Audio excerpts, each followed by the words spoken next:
हरि आए विदुर करे पावना, आज हरि आए।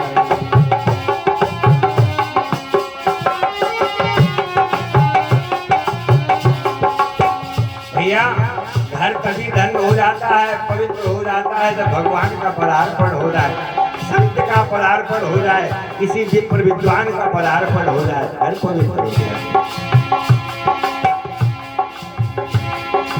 विदुर नहीं घर में विदुरानी, विदुर नहीं घर में विदुरानी, आवत देखे सारंग पावनी।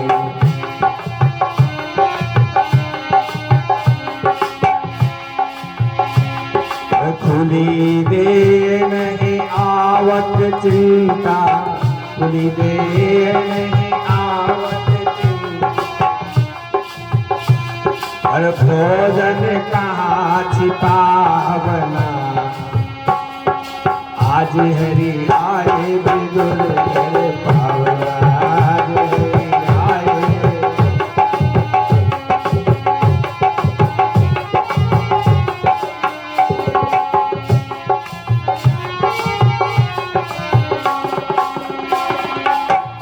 कपड़ा थे नहीं, भगवान आए, विदुरानी बड़ा चिंतित है और याद नहीं रही कपड़ा पहने की न पहने।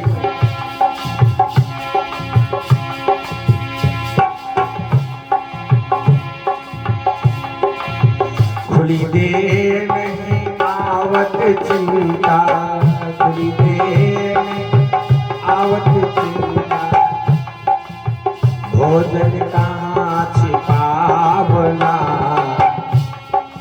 आज हरि आए विदुर करे पावना।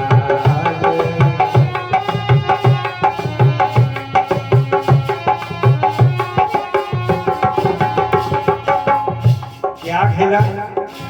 भोजन की व्यवस्था का करे, कुछ है नहीं, केला रखे थे। केला बहुत प्रेम से लाई,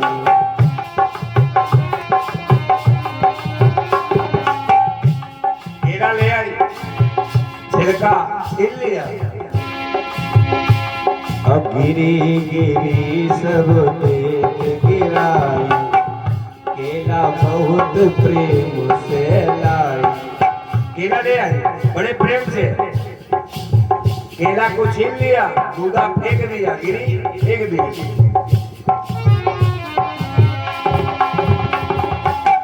छिलका देख श्याम मुख माही,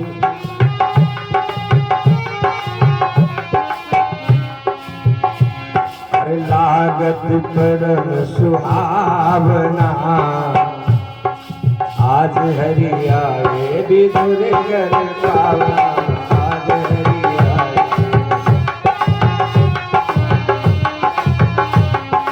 आज हरि आए विदुर करे पावना, आज हरि आए।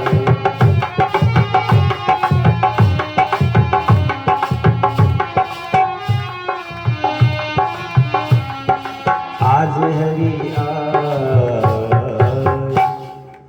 बड़ा याद कर रहे हैं कि देखो हम जब भगवान के घर, भगवान हमारे घर में आए थे तब ये आनंद आया, ये आनंद आया।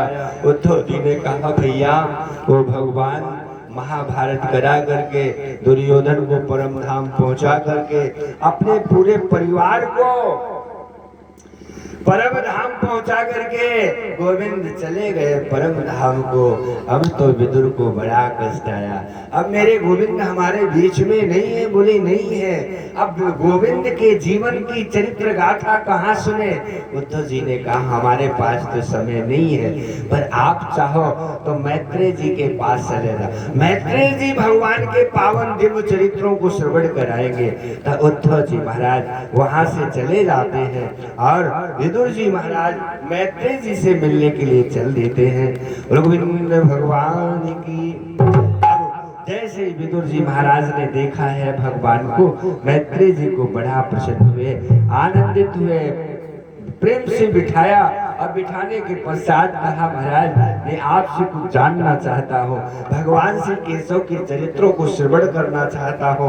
यह सृष्टि का सृजन कैसे हुआ, ये सृष्टि कैसे बनी, यह जानना चाहता हूँ। इस कथा का सार सुनाइए, इस कथा का विशेष महत्व क्या है, एक परमात्मा सृष्टि की रचना कैसे करता है, वह परमात्मा अनेक आत्माओं के रूप में कैसे व्यक्त होता है।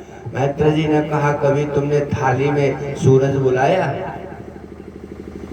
माँ जब बच्चे को दुखी देखती और बच्चा बार बार जिद करता है चंद्रमा लेंगे चंद्रमा लेंगे, तो चंद्रमा क्या आ जाने की चीज है? चंद्रमा आपके पास आएगा, पर आ सकता है, युक्ति को लगाना पड़ेगा।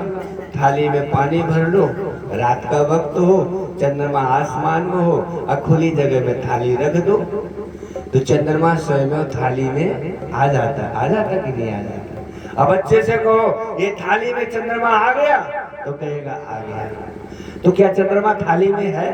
नहीं है, प्रतिबिंब है। चंद्रमा का जो बिंब है वो थाली में आ गया, जल में वेशित तो हो गया। अगर काश के उसमें हाथ मार दिया जाए तो पानी में, हाथ जब पानी में लगेगा तो बिंब समाप्त हो जाएगा। तो इसी तरीके से परमात्मा सभी के घटों में विराजमान कहाँ बैठा है? आपके हृदय में बैठा है। प्रेम चाहता है, प्रेम अधिक हो जाने पर वह परमात्मा प्रकट हो जाता है। वह भौरा जिस प्रकार से रस चूस लेता है और खाली फूल को कर देता है, इसी तरीके से हम भी आपको भगवत जीवन की चर्चा को सुनाएंगे। आदि काल में ना तो दृश्य था ना दृष्टा था, ना कोई देखने वाला था ना कोई दिखने वाला था।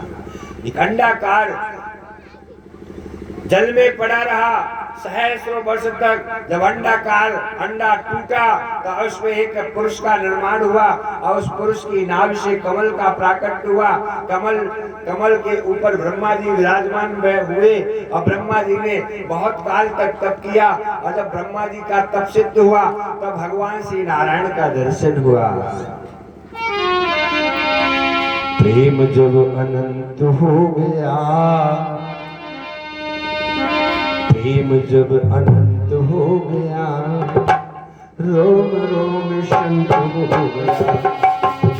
जब अनंत हो गया, रोम रोम शांत हो गया।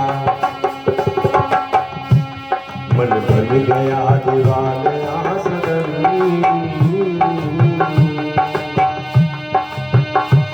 मन बन गया दीवाना सदन। हृदय तो महंत हो गया, हृदय तो महंत हो गया, रोम रोम शांत हो गया। ये प्रेम जब अनंत हो गया, प्रेम जब अनंत हो गया, ये रोम रोम शांत हो गया। जब अनंत हो गया, रोम रोम शांत हो गया। परमात्मा कहीं अन्यत्र नहीं है।